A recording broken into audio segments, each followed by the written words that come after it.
Technology is on the rise, and who knows how far it will go. If my goggles don't deceive me, that's you sitting across from me. I'm David Pogue, and on this episode of Nova Science Now, Oh, wow. I'm peering into the future to find out He walks! if robots can learn how to walk. Will they become our constant companions? My dream is to have robots living with us in our home. Could wearable robots give us superhuman strength I can actually put my weight on the structure while you're wearing it, and you don't feel it. and transform our lives? The boundary between a person and robots is already starting to change. And My God! I can control this thing with my mind! is it possible for a machine to read your mind I am a superpower! and reveal your innermost secrets? The computer is correct. What if all of our thoughts were public? Lying would go away. It's sort of like a mental nudist colony. Where is all this leading us? Domino bots. I'm exploring the good, So now you can walk? That's mind-blowing. the bad, Not every advance is progress. Not every new thing is better for us humanly. and the not-so-pretty side of technology. All to find out, Whoa, that's scary. what will the future be like? And he gave me a dirty look. Up next on Nova Science Now.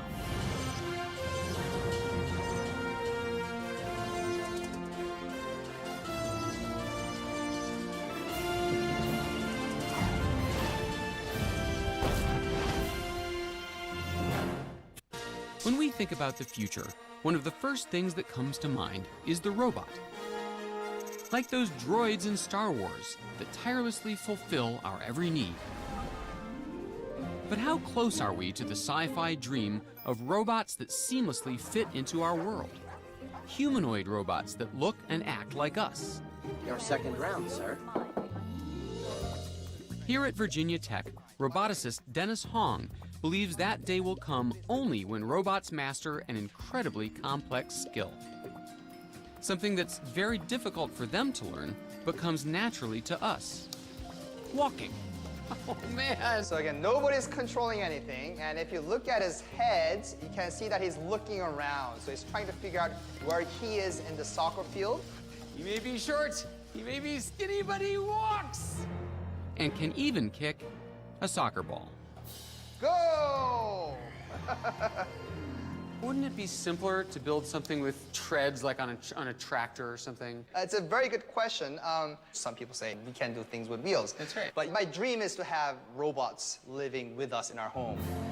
And to do that, they need to climb stairs, open doors, take out the trash, and clean up the dishes. If you want to have these type of robots living with us in an environment designed for humans, then I say that the robot needs to be the shape of a human being. So you're acknowledging that it's a much more difficult task Yes. to make a humanoid robot that walks, but you're saying the payoff will one day be worth it. Absolutely. Dennis hopes that in the future, humanoid robots, they'll do jobs that are risky for us to do, Dirty, dangerous task. like cleaning up after a chemical plant leak, helping people out of harm's way, or fighting fires. Humanoid robots are really great for those kind of things. Real useful tasks and actually save people's lives. How do you transform metal, motors, and microchips into a machine that can walk on two legs? All right, so Dennis, this is your home robot construction kit. Yes, this is the robot cooking show, as a matter of fact. Cooking show. You'll be making one of these. This is called Darwin OP. Darwin is a pint-sized humanoid robot that Dennis created back in 2004. A research platform he uses to find out what it takes for a robot to walk on its own 2 feet. This is all the parts you need. Man. And you are going to put it together today. Yeah, right. Are you ready? No, this is not Lego, let me tell you. We'll start out with the M4. To create Darwin, Dennis took his clues from nature. Number 1, he needs to see. As you walk, you use your eyes to assess your environment. Darwin sees the world through this tiny webcam. Actually, the eyes, the big ones, are just fake. The nose is actually the camera. Wait, so you're saying that all nose. this is just cosmetic? Those are not the eyes. Oh, you're such a... We cheated. Number 2, he needs a sense of balance. As you shift your weight from one foot to the other, your inner ear is able to sense the change in your position and keep you from falling. Darwin gets this ability from a sensor in this circuit board. These two small things, these are the balance sensors, so it knows its orientation and direction. Okay. Ah, that So- seems to want to fit right here. Hey, you're good at this. You've done this before? Thousands of times. Even if Darwin can see and balance, he still can't move without muscles and joints. Number 3, your muscles are your body's engine. You can't move without them. Darwin moves with the help of actuators, For each moving joint, we have one of these actuators. There's basically electric motor. a motor that converts electrical energy into motion. And that gives Darwin the ability to move. All right. Yeah, you've done. Yeah. We have arm. Hey. As for his sense of touch, he gets it from these 4 little sensors on the bottom of his feet. Hours later, I'm finally finished. Tell me that's the last step. You're almost done. Now you need to attach the arm to the rest of the body, and that's the last step. Hello, I'm Darwin. It's adorable. I can already feel him seeking world domination. Because he still needs a brain. And that's where roboticist Dan Lee comes in.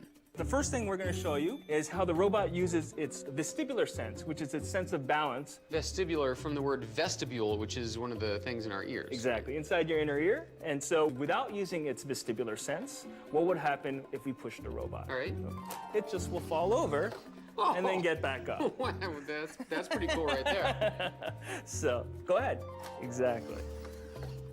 Wow. So now what we've done is we've trained this robot using something called reinforcement learning. So exactly what you just did, we kept pushing the robot over and over, and it was now able to figure out that every time it fell down, it was kind of a form of punishment. When Darwin falls, his software gets an electronic signal that basically says, this is bad. After being bullied around hundreds of times, he finally learns it's better to do this. Fall over. Oh no! So the hundreds of different reps are so that it can learn from this angle and this angle and this hard and this hard and this hard. Exactly. I yes. see. Dan's even teaching his robots to learn through imitation. We will rock you. This camera detects my body's movement and sends that information to Darwin's software, which quickly translates it into a copycat movement of his own.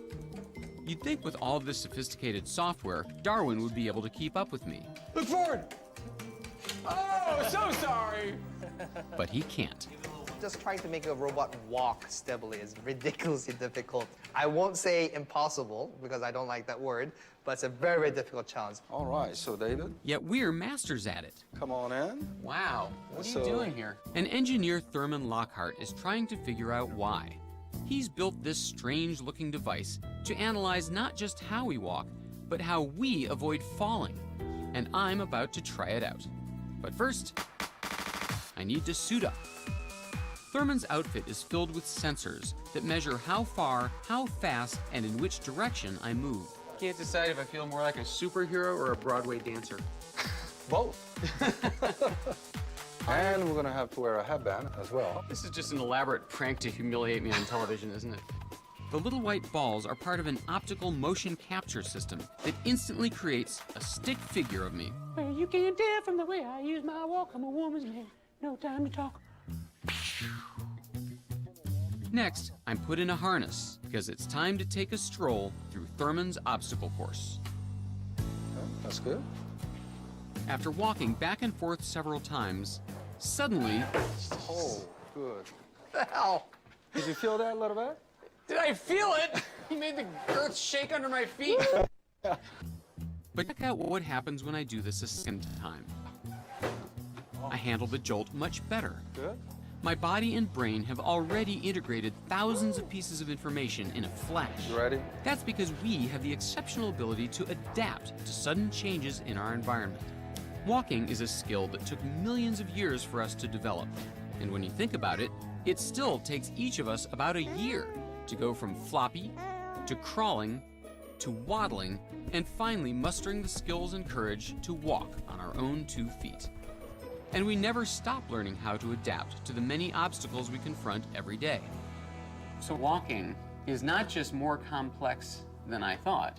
It's much more complex than I thought. And if you wanted to design a robot that could walk as well as a person, I mean, this would be fantastically complicated software. I mean, it would have to be doing billions of calculations with every step. It is amazing that we are able to do it almost innately and without really even thinking about it. Dennis Hong hopes that in the future, his robots will be able to master this extraordinary human skill. And they're learning how to do it one kick at a time. Every year, hundreds of teams from around the world compete at RoboCup Soccer, a competition designed to foster research in robotics and artificial intelligence. To make a autonomous soccer playing robot, you really need to solve all the grand challenges, the really difficult problems in robotics. Robot vision, autonomous behavior, bipedal walking and running in the future.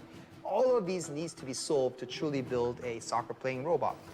But what comes naturally to us comes a lot harder for Dennis's robots. Domino bots. Think you're pretty good at soccer? I'm better. I can do this. Whoa, that's scary. He got right back up, and he gave me a dirty look. Despite his robot's shortcomings, Dennis is optimistic. By the year 2050, we want to have these type of full-size autonomous robots play soccer against the human World Cup champions and win. You're gonna have robots playing humans, and you expect them to win? Yep. All right, here, $20. Here you go. 20 bucks, there you go. While this may sound like a sci-fi fantasy, many experts believe that humanoid robots could progress a lot faster than we think. Sophisticated robots are already building our cars. Pretty soon, they could be serving us drinks and even doing the laundry. In Japan, where the aging population is growing faster than in any other country, researchers are developing robots to care for the elderly, from bathing them to moving them. And one day, they may even babysit our kids, a job that has always required a human touch. Sherry Turkle, a researcher at MIT who's written several books about the effects of technology on humans, is concerned about our future relationship with robots. It's too easy to look at them and say, oh, they're not there yet. Well, they will get to something very powerful that we will want to hang out with. And then you have to say, well, where will we have gotten to? Why is that something that we want to develop? And in the future, robots won't just be taking care of our kids. They may become a part of us, literally merging with the human body and transforming both of us into something in between. Wow. At Exobionics, they're developing a robot that could restore our ability to walk. This is our exoskeleton. So you can see it's a robot that somebody can get them up and walking again. You're breaking a few speed limits there. A movement from my pelvis down. There's nothing. So crutches, no good? No, I can't move my legs. But in the future, that could change with the help of a wearable robot. Wow, is it standing you up now? Yeah, because I couldn't do that on my own. Wow, that's mind-blowing. So now you can stand and you can walk? Yes. This I gotta see. Let's do it.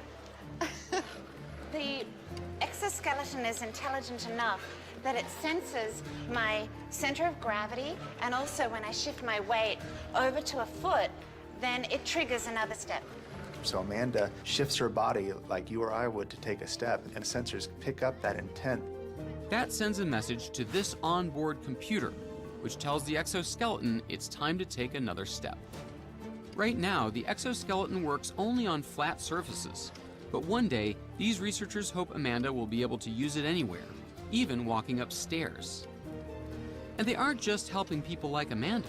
They may help average Joes like me with this. So David, here we have the Hulk exoskeleton. It's like a The Hulk is designed to help people carry heavy loads, and it would come in really handy if you happen to be a firefighter.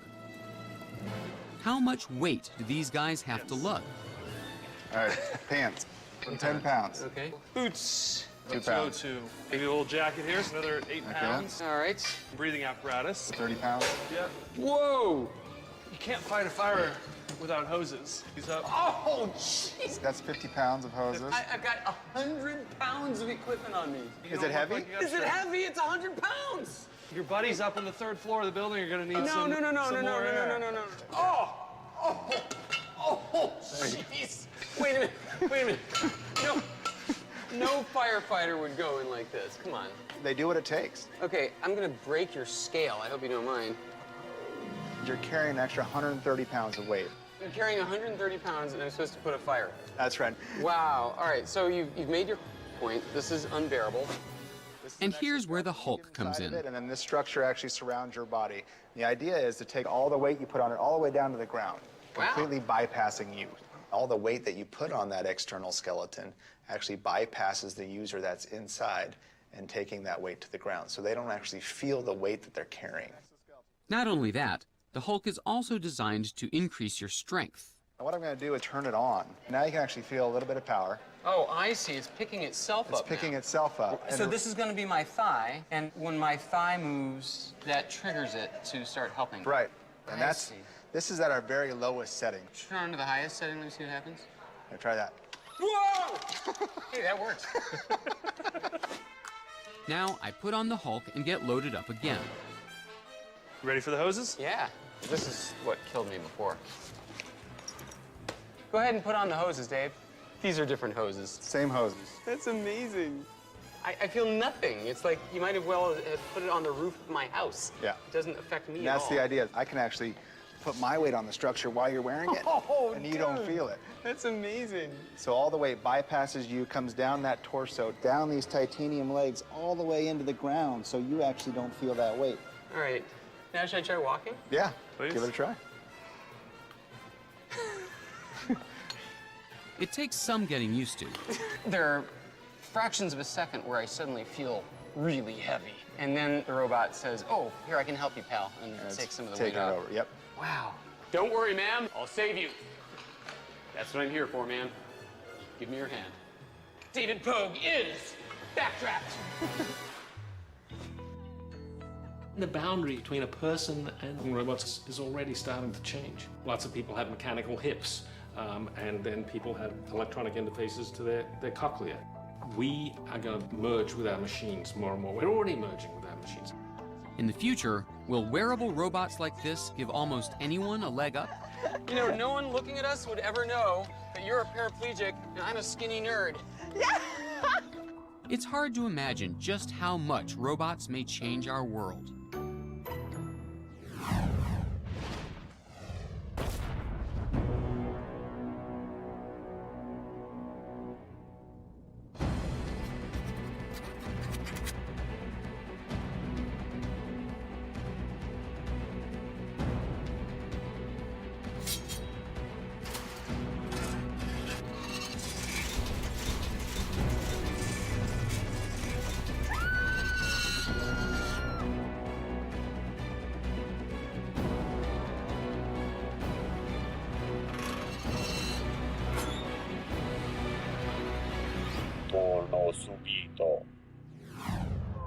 Mind reading! It's a timeless fantasy that's shown up in science fiction and movies for decades. But now, scientists may finally be figuring out how a machine could read your mind. And for the very first time, mind-reading headsets are becoming real. You really want to just slowly imagine the cube fading out into that black. Look what I can do to the orange cube without touching any dials or keyboards, but just thinking, disappear. My God! I can control this thing with my mind! Tan Li is an entrepreneur with a headset that must be reading my mind, We have to actually train the system. because she's turned it into the ultimate remote control. Just by thinking commands, I can make the orange cube on a computer lift, I can start this car, and launch this helicopter. The future is going to be awesome. I am a superpower! So how does this contraption work? Is it mind reading? I wouldn't say necessarily mind reading. The headset doesn't actually hear my thoughts, but its 14 electrodes do pick up patterns of electrical activity coming from my brain waves. Brain cells communicate with each other by firing off tiny chemical and electrical signals. And whenever I think something like disappear, a particular pattern of brainwaves is generated. The headset picks that up. So as the neurons inside your brain fire up, the signal gets weaker and weaker as it travels through and then gets projected onto the surface of the scalp. Oh, so wow. It's Okay. very, very faint. So they're not thoughts, it's not mind reading, it's like the echo of neural activity deep in my brain. That's right. Even though it's just an echo, the signal is good enough for the computer to recognize a simple brain pattern once it learns it, like lift. And voila, it's reading my mind. Can you imagine? I mean, in some future world where everything is hooked up to this, I could just make anything happen just by wishing it.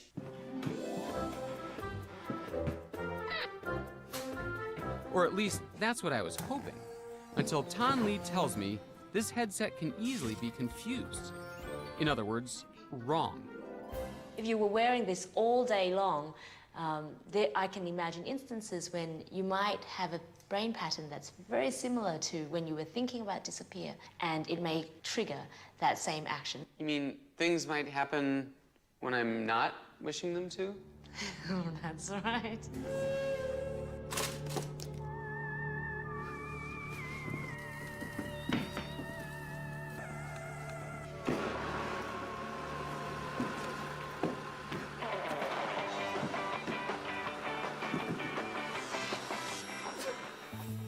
Any mind reader that relies on electrodes on the surface of the scalp is bound to be imperfect, because what it hears is a mere echo of my brain cells firing.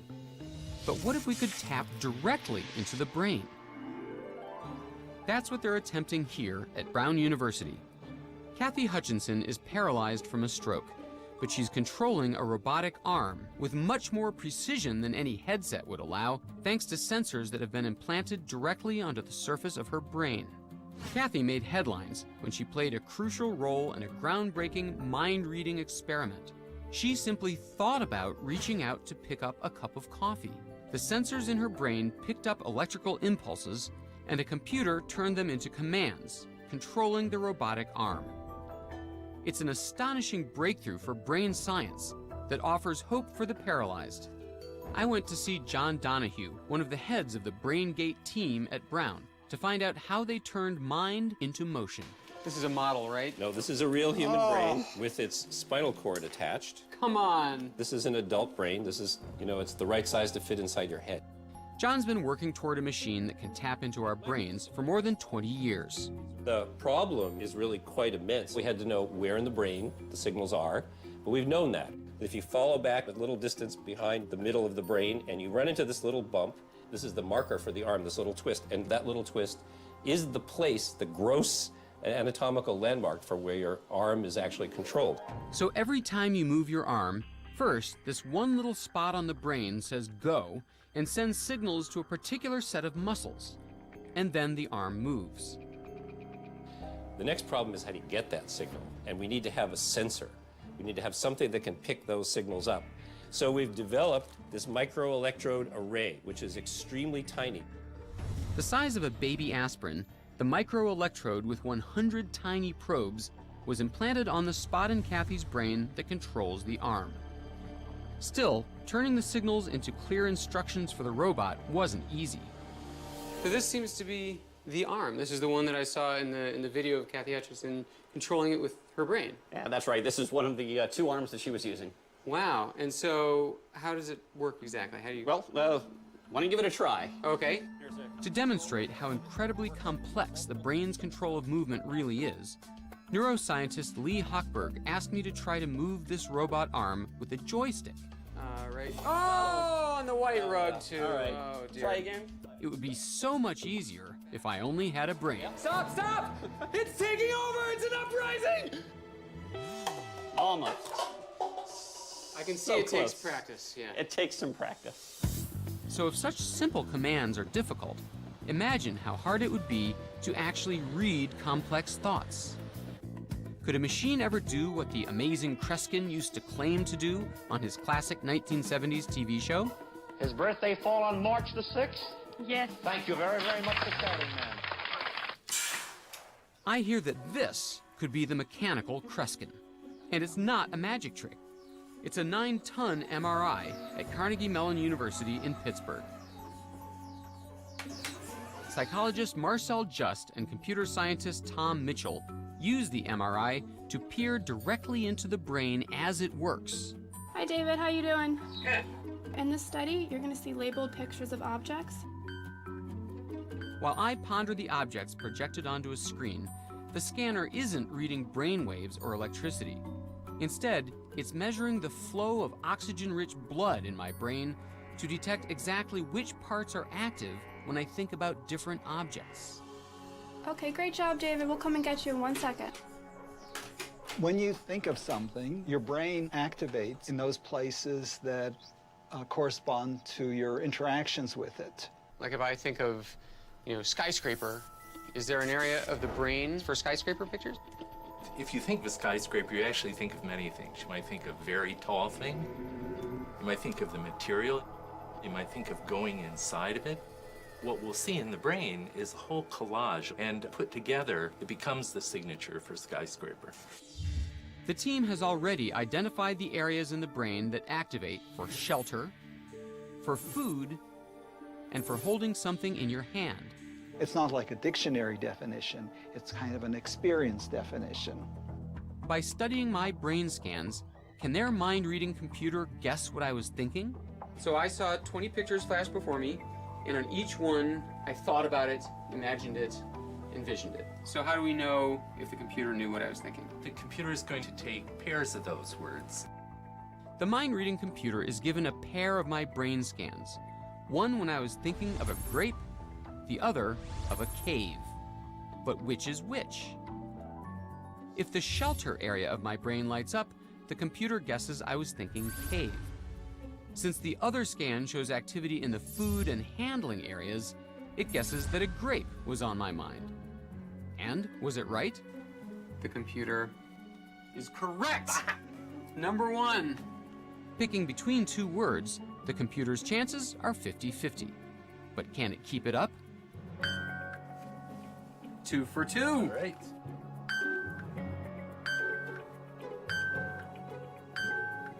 Oh, you got 9 correct.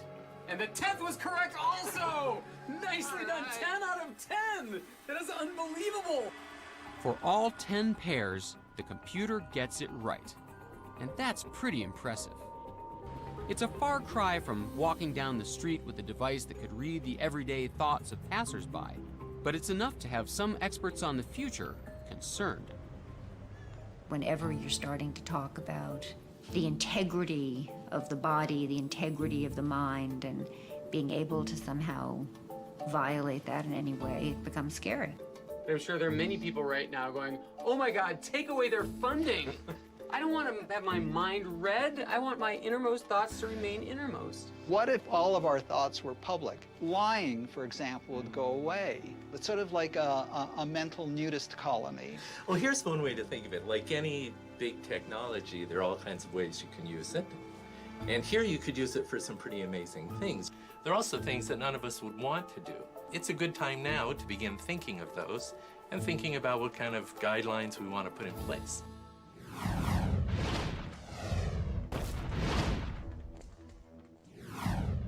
Our world is rapidly changing. Let's say I'm in an unfamiliar neighborhood and I get lost. Just a few years ago, I would have spent hours wandering around. Today, all I have to do is pick up my smartphone. An app like New York Subway shows me if there are stations nearby, and even shows me which way to walk to get there. If I need something translated, no problem.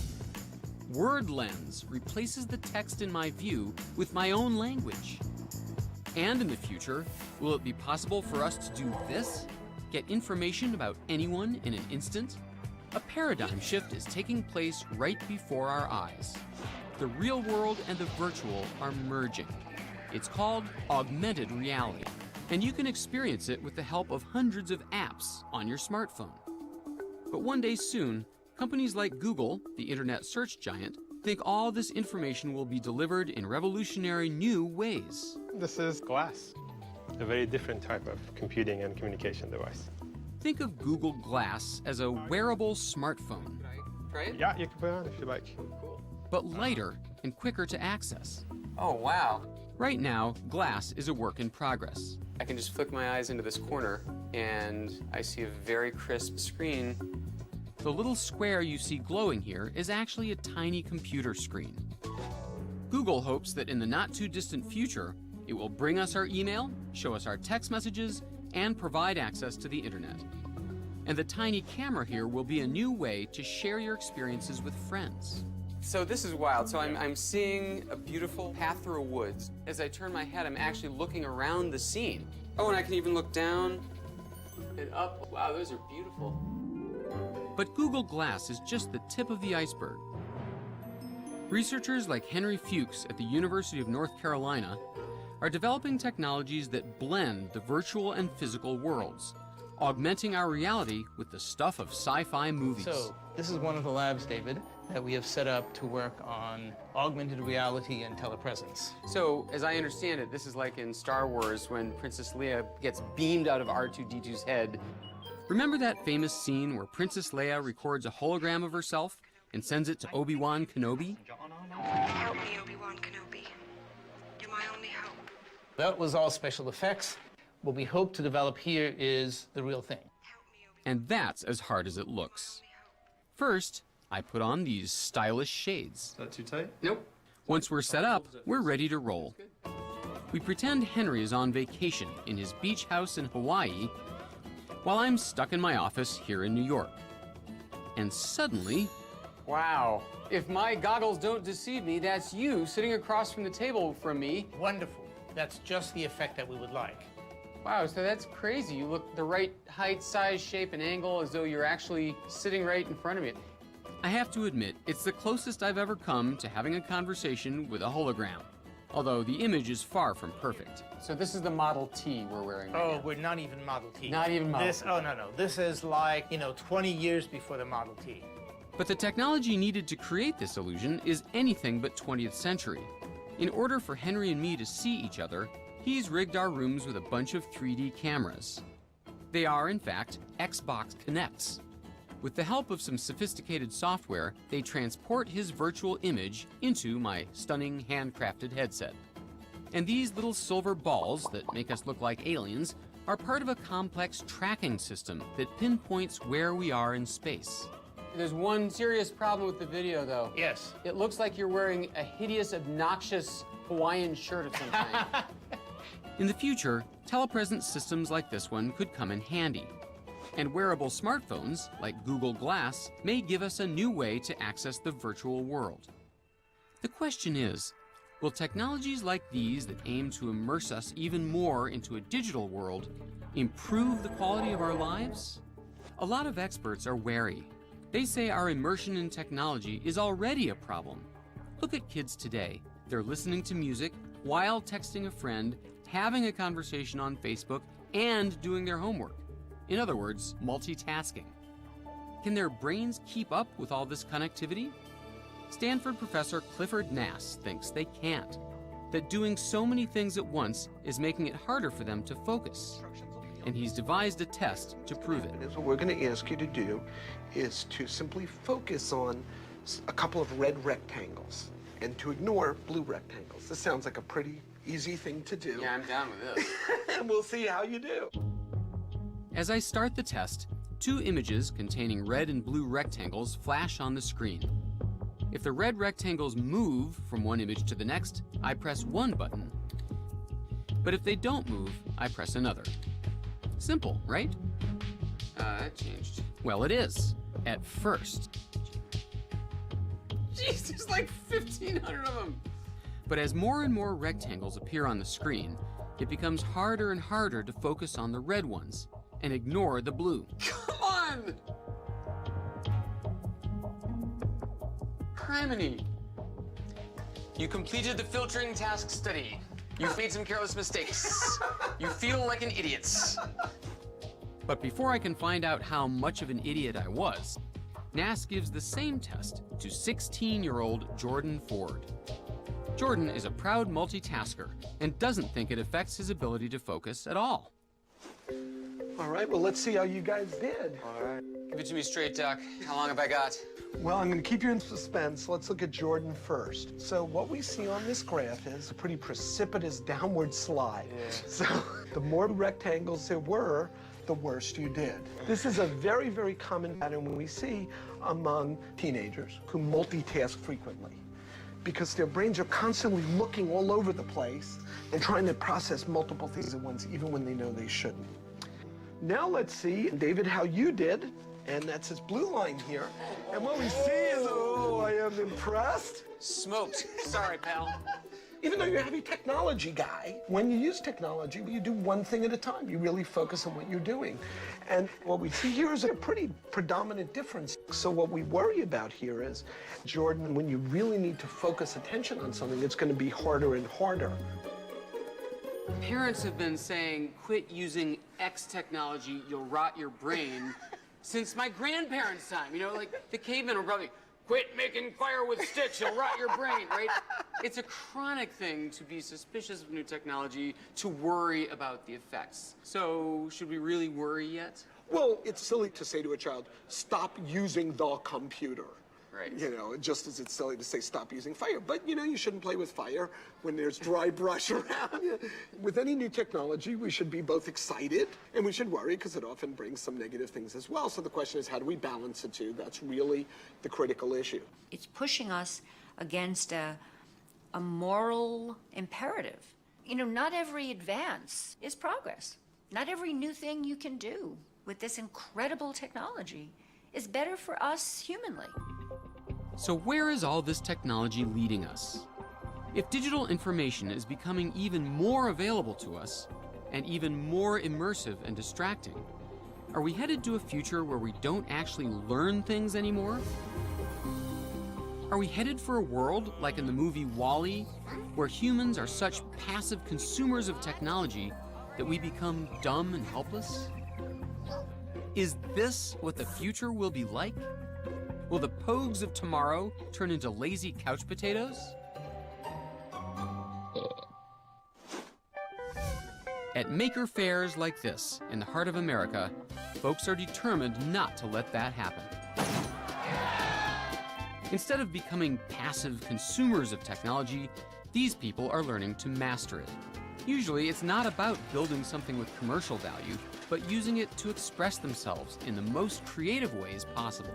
Like Mickey Miller, a high school sophomore from Toledo, Ohio, who recycled scraps from his garage to create a unique form of transportation. So, what do you call this guy? Recyclobot. Recyclobot?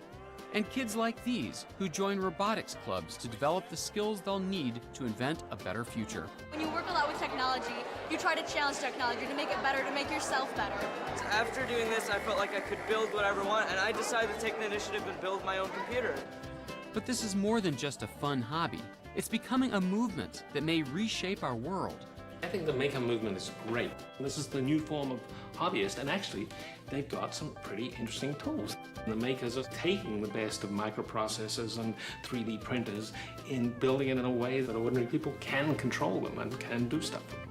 We're showing them at a really basic level that they can control technology, that they can do something with it themselves, rather than just be users, that they can create something and make it do something that they want it to do. And that's why people are here, taking control over technology instead of being controlled by it, creating a better future from the ground up, a future of their own making. So maybe there's hope. There's a lot of hope. Excellent.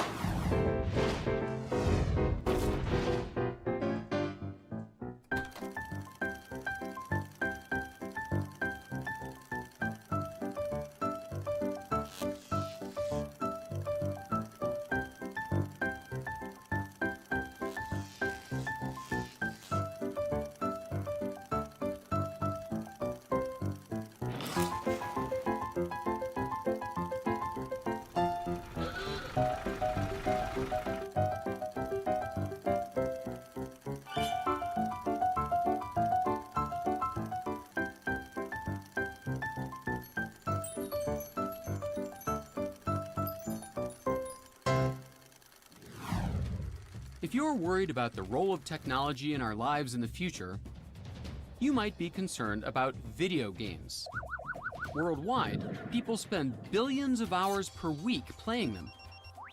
But if you think that's a colossal waste of time, then you haven't met computer scientist Adrian Troy. He wants to make all that time and energy we spend on video games count. He believes that in the future, our obsession with them could help solve some of the world's biggest problems. Think about Angry Birds. People play that game 3 million hours a day. If we can produce a game that benefits society with that level of engagement, we could change the world in a week. But how do you make a video game that benefits humanity? Ask Adrian. He's already done it. Twice. His games could bring us closer to curing diseases like cancer and HIV. And the people playing them aren't scientists. The Carnegie Mellon professor harnesses the brain power of the millions of people who play video games to solve biological mysteries. It's a concept called crowdsourcing, putting the crowd to use. It's allowed us to organize humanity in ways that were never before possible. And I think we've just scratched the surface. Adrian has always loved games. A game is very much like a science, and there's rules and there's physics that you have to obey. But it's also like this art. Okay, so the rule is everything you say is a rule. He's been inventing them since he was little. When I was 12 and I had appendicitis, I started inventing card games. Since then, it's just like if you're bored, you invent a game. That's really fun. He invents games everywhere, even at the local diner. Being like, the sugars are the board. And I'm like, you're the Tabasco sauce, I'm the salt. Our job is to get the pepper. You can only move like this. And he thinks about games 24/7, from his sleeping to his waking hours. I always have this notebook with me. When you're writing, you're like taking stuff out of your brain, and sometimes you just need like a little bit of extra space. Adrian's first science video game began when biochemists had a problem. To fight diseases, they needed help solving protein puzzles. Computers are terrible at visual puzzles, but humans are great at them. So where could Adrian find a massive workforce? What if he could get the millions of people playing video games to play a different kind of game? And that was the beginning of Foldit. It's a 3D puzzle. Instead of birds and bombs, this game would be about protein folding. Proteins are molecules made up of long chains of amino acids. They're the workhorses of our cells, the machinery that keeps our body running. And they fold in thousands of different ways. It's like all the pieces of the protein locked together in this sort of puzzle, like Tetris. How they fold will change what they do in your body. Depending on how they fold, they can either form the fibers in your hair or the motors that run your muscles. A misfolded protein can help HIV replicate and cause diseases like cancer. But a well-folded one can help cure diseases. In the lab, scientists can make the long chains of amino acids, but when it comes to folding them up properly, they have trouble. And that's where people playing Foldit come in. Fundamentally, Foldit is a game where we use people to help us understand how to build these molecules to build next generation cures. Adrian labored over how to get people to play.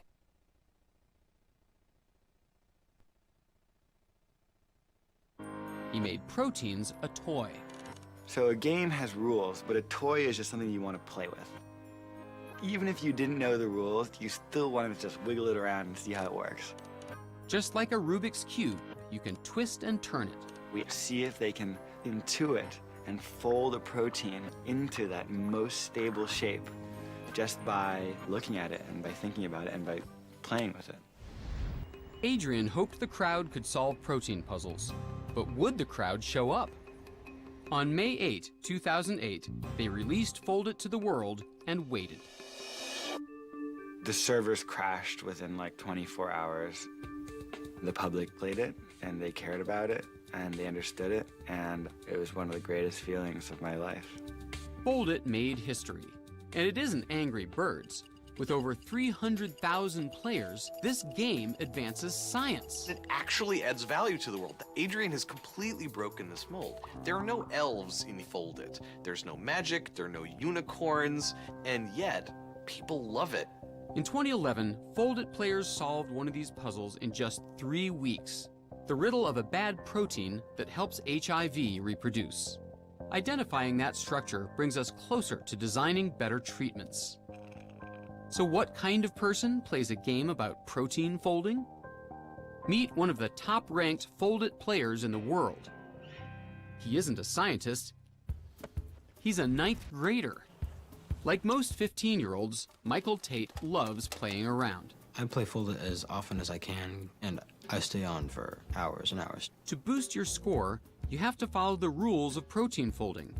Make the protein compact and avoid empty spaces. These red things are voids that I have to fill in, and I can add rubber bands that bring the protein closer together. And if you make the most hydrogen bonds between everything, you can get the highest score. We thought we'd have to hide the science behind this veneer of a game, and then it was almost like we'd punk them, you know, but it was the opposite. Getting lectures from your teachers, I mean, that's boring, but if the students aren't having fun playing a game, oh my gosh. There are thousands more like Michael, from architects to historians and bankers to organic farmers. They are the crowd. Adrian has always had an interest in crowds. It began early as a boy growing up in New York City. I would stand on the windowsill when I was a little kid and just stare out my window. Watching the flow of people from his window changed his view of crowds. Here was the beating of a heart made of people. The effect was so powerful that in grad school, he studied and simulated the patterns that crowds make. It really did inspire me to think that large groups of people can be coordinated into sort of a dance that could very, very powerfully be harnessed for good. Adrian did that with Fold-It, but could he do it again? Biochemist Riju Das needed help with another puzzle, ribonucleic acid, or RNA. Once again, computers weren't able to solve the visual RNA folding puzzles. Riju thought people would be better and faster, and he knew exactly whom to call to assemble his workforce. Like proteins, RNA begins in a long chain. And then self-assemble into these beautiful, complex shapes, like snowflake-like patterns. Again, their shape determines what they do in our bodies, from forming the genetic code of some viruses to helping to create other molecules like proteins. So, if we can figure out how they're structured, we can fight diseases. Understanding how RNAs work is critical for understanding life and for defeating diseases like AIDS and influenza. With RNA, there was only one accurate way to tell if players assembled the puzzles properly: make the molecules in a real laboratory. And we realized, oh wow, that's the game. When you hit submit, we're actually gonna make the RNA and we're gonna send you back the results. We're like, this is gonna be so awesome. There's nothing else in the world like this. Under Adrian's guidance, his graduate student, Ji Lee, transformed their vision into Eterna, a game that would be played by humans, scored by nature. People would be scored by how well their molecules folded in real life. In 2011, they launched Eterna. It just came alive. It's as if someone had just flipped the switch and turned on New York City. And we were just like, I think we maybe did it. In the lab, they synthesized the molecules the players designed. They look like stable shapes in the game, but would they fold like that in real life? And they come back, and it's basically nothing. What happens when you create a game, you tell everyone we're all going to do science together, and then nothing comes out? None of the RNAs folded into stable shapes in the lab. Adrian worried Eterna was a bust. But what he didn't count on was the community. Eterna let the players see data on how their molecules had actually folded in the lab. The chat forums lit up. They'd all start talking about data. They'd analyze it to pieces. Hundreds of players were discussing their mistakes and revising their strategies. It was like the very beginnings of science. It was almost like when alchemy was slowly turning into chemistry. 6 months in, they plotted the players' progress, and Adrian saw a change. And it was just like, zing. The players have learned how to fold RNA. It was just like sent chills down our spine. The players' RNA molecules were folding correctly. And then I thought, wow, that's real science. And that's when I knew that it was going to work. The worst player design was better than the best computer design. Humans were better and faster. When you hire someone, you don't know whether they're going to be good or bad at the job. Well, we sort of hired the world, and the world turned out to be awesome.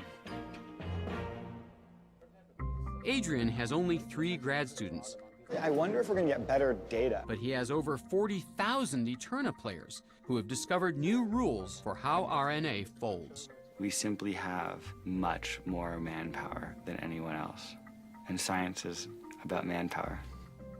I think that it's possible that what we're seeing in Eterna is the tip of an enormously exciting iceberg. I don't know how large the largest problems that can be solved are if we all contribute our own little piece. Adrian envisions a future where anyone and everyone can contribute to solving such huge problems. Even 15-year-olds like Michael Tate. Maybe science is going to be like a team sport. And I don't mean like a 30-person team, I mean like a 30,000-person team. Take these crowds and multiply it by human creativity. We're dealing with a force way more powerful than anything we had before.